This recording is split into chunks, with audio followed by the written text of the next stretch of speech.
Elections in Nepal, they're not just a free-for-all. There's this whole set of rules, a code of conduct. But what are these rules really? And more importantly, how do they actually protect your vote? Well, that's exactly what we're going to do today. We're going to break down the essentials, the rules that are supposed to make sure every election is fair and respects the power of your choice. I mean, when election season hits, it can feel like anything goes, right? But there are some really firm lines that nobody is supposed to cross. So the big question is, what can candidates and parties actually do, and what's completely off limits? Let's dive in and get specific. All right, to make this super easy to follow, we've broken it all down into four main areas. First up, we'll get into the nitty-gritty of campaigning rules. Then we'll talk about how your vote is actually protected from any funny business. After that, we'll zoom in on the rules for the polling station itself on Election Day. And to wrap it all up, we'll look at the big principles that hold the whole thing together. Okay, let's kick things off with campaigning rules.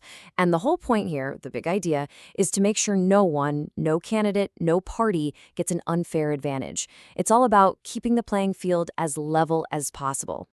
And you might be surprised at just how specific these rules can get. For example, check this out. At any rally, a party can only use a maximum of 10 national flags. 10. You might think, why so specific? Well, it's actually pretty clever. It's to stop any one party from creating this overwhelming, intimidating sea of flags. The idea is to keep the focus on policies and ideas, not just on who can put on the biggest, most visually dominant show. And if you thought that was specific, it gets even stricter when big money is involved. Take something like a helicopter. The rule here is super tight. Only 2 main campaigners from a party can use one. And even then, they have to get permission straight from the Election Commission first. This is all about one thing, trying to stop money from having too much influence on the campaign trail. Okay, this next one is a huge deal. A really core principle here is preventing anyone from misusing state resources. The code is crystal clear. You can't use public property for campaigning, period. And that rule doesn't just apply to things. It applies to people, too. Government employees, teachers, they're completely barred from campaigning. Why? To make sure that positions of public trust aren't being used for political advantage. All right, so we've talked about the rules for the campaigners, but what about the rules that are there to protect you, the voter? This next part is all about that. The rules designed to shield your vote and make absolutely sure that your decision is yours and yours alone. And let's be really clear here. The Code of Conduct doesn't just suggest people don't do these things. It strictly, absolutely prohibits them. Think of these rules as the ultimate shield, protecting the very heart of the democratic process. And this slide really lays out what's completely out of bounds. You can't offer bribes, no money, no gifts, no services in exchange for a vote. That's illegal. Using threats, fear, or any kind of intimidation, that's a direct attack on a person's free choice. Spreading lies and disinformation is also a huge no-no. Same goes for trying to stir up division based on things like caste or religion. And of course, absolutely no one is allowed to block or prevent a voter from physically getting to the polling station. Okay, now we're at the big day, Election Day. The polling station itself is, you could say, a sacred space for democracy.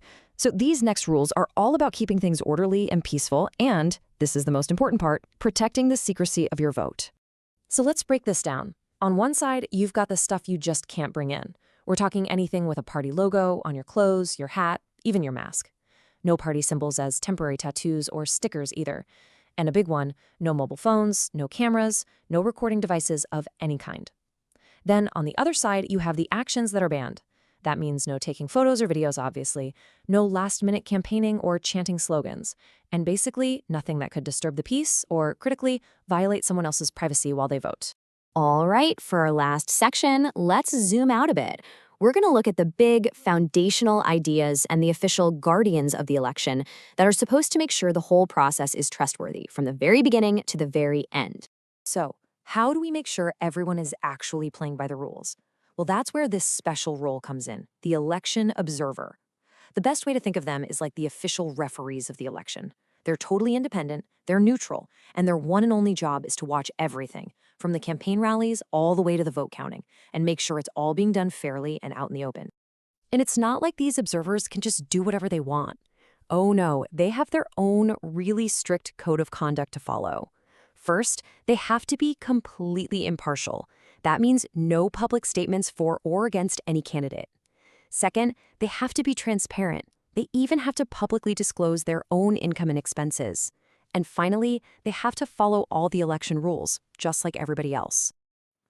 When you boil it all down, the entire code of conduct really comes down to this one powerful idea. And it's basically this: any activity that could possibly disrupt the peace of the election or harm its fairness and credibility is completely prohibited. That's it. That one sentence is like the ultimate safety net, the guiding principle behind everything else we've talked about. So think about it. From something as small as the number of flags at a rally, all the way to a logo on a t-shirt, every single one of these rules we've gone over has just one main purpose: to protect the integrity of the whole democratic process. So that leaves us with one big question, right? Who's actually responsible for making sure all these rules are followed? Well, sure, the Election Commission has the official power. But the real answer? It's a shared responsibility. It takes candidates, parties, observers, and you. It takes every single one of us demanding integrity. Making sure these rules are upheld isn't just one group's job. It's a collective effort.